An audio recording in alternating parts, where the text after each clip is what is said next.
questions? What's it been like working with Coach Thomas so far? Yeah, Coach Thomas, I think it's a new approach in some ways, and in other ways, he's been a part of Coach Rule's staff before, so it's completely the same. Obviously, it's a transition, and those are never seamless, but I think he's really intelligent, has a lot of experience, so I think that'll help all of us. What are some of the new things that he's brought to the table compared to your previous quarterback coaches?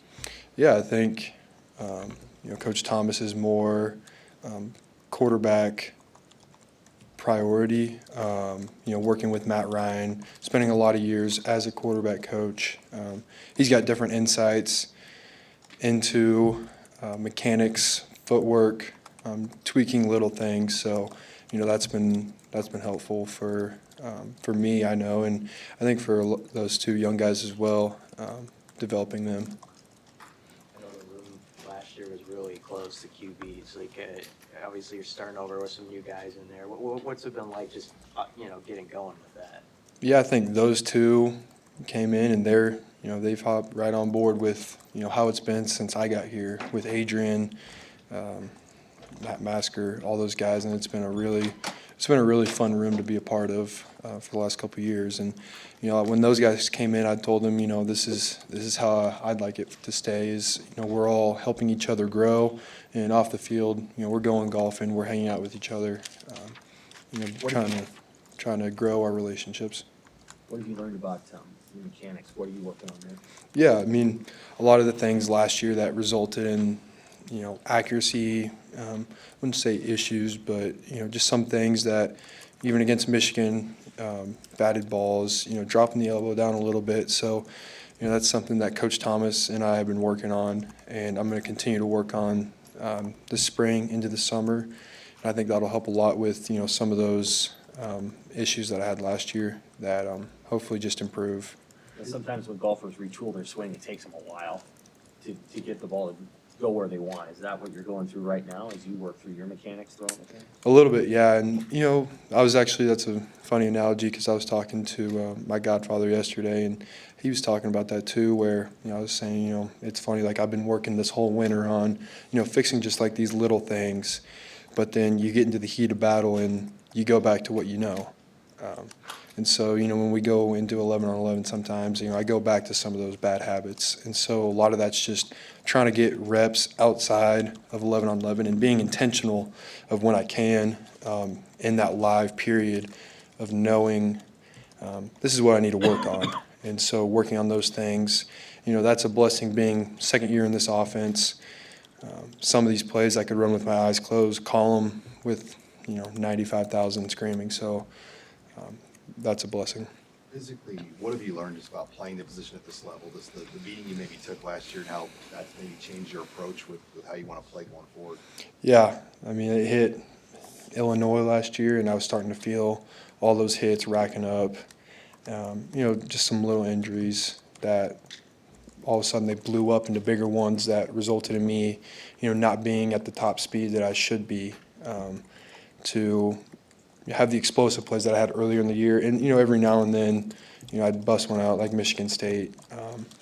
But I think I wouldn't say that I want to change my style of play. I still want to be a physical downhill runner that punishes, but at the same time being smarter with my body, knowing when to be that runner and when maybe, if I get the first down, maybe just get out of bounds, don't take an unnecessary hit. So I think all of that experience from last year will carry over and have even more this year.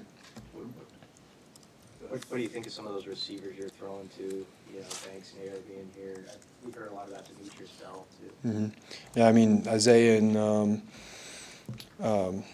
obviously D. Bell, he was here last year, second year in the offense. He's grown a lot. And then, the two older guys, those guys are really big, really fast, and, great ball skills. So it's hard to miss them, even with our offensive line. You can kind of see them just through the cracks, and that makes it easier on us, anticipating windows. And even, obviously jump balls with big guys like that are a lot easier. But, those guys bring a lot of experience as well, which helps our room, or our quarterback room, especially with, a younger room, but then also the wide receiver room. What's your perspective on the way that the coaching responsibilities shifted, having a new quarterbacks coach, having Sat, who is still a part of your conversations but isn't coaching your position? How do you feel like it can impact the offense? I think for us, it kind of feels like we just doubled the amount of coaching that we have, because we still go to Coach Sat a lot. He's our offensive coordinator. He calls the plays. He's talking to us. But at the same time, we have Coach Thomas now, who's like another coach. And so, I mean, he is another coach. I mean, he's right there with us. But I wouldn't say like Sat's presence in our room has gone away at all just because he's gone to tight ends. He's still our offensive coordinator, and he still has a lot of input into what we do and how we do it. So I think having both those guys, and I mean, they're both have so much experience. I think that helps us. What's it like being the old guy in the room, and how is that? I mean, you're also the returning starter. And, Yeah. We're talking to all three of you today, not just you. So what's that balance like, being not only the person that's the mentor for these guys, but also competing against them? Yeah, it's crazy. Like I feel like I just got here. I was, learning from Adrian a year ago. So being the old guy now, I've learned a lot from Adrian, Casey, Jeff. Watching those three guys that were the old guys for a little bit. But at the same time, I'm not going to change who I am. I'm not going to take myself too seriously, but at the same time, I have to know when it is time to step up and be the older guy, when to lead. So, yeah, I mean, it's weird. It's a little bit smaller quarterback room than we had last year at this time, so it's a little easier to develop relationships. And it's nice having Jack Walkie and Luke Longball. Those guys were here last year, and relying on them as well. Those guys both, they've seen a lot of reps. And so they, if I forget something, I know I can go to them. And, Dylan and Danny are starting to come along too, to the point where, if, maybe, we have a question during a meeting or something, I can, hey, did you get that or something? Those guys are really mature. I'm really proud of them for how they've approached this spring and this winter. So. Heinrich, what have you learned about those guys in those off-the-field hangouts that you talked about, trying to build that chemistry? Yeah, I mean, they're both just 18, 19-year-old guys. We, go golfing, like I said, just, having a good time.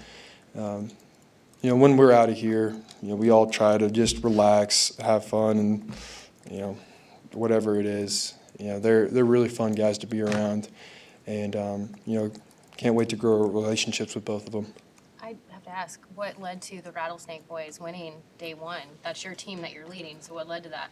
Yeah, so, I mean, the Rattlesnake Boys, we've been, it's been complimentary football. It's tough because you don't see your defense because obviously, you're on other fields. And so it's kind of a surprise when you all come together at the end and you ask them, hey, how'd y'all do? Because it's not like regular where you're watching them. So it's been really, really complimentary. Day one, we had a decent day on offense, and they were lights out. And then, I can't spoil the results for what happened Tuesday or today, but, it's just been back and forth, us lifting each other up. So I think hopefully that continues and Rattlesnake Boys can come out on top.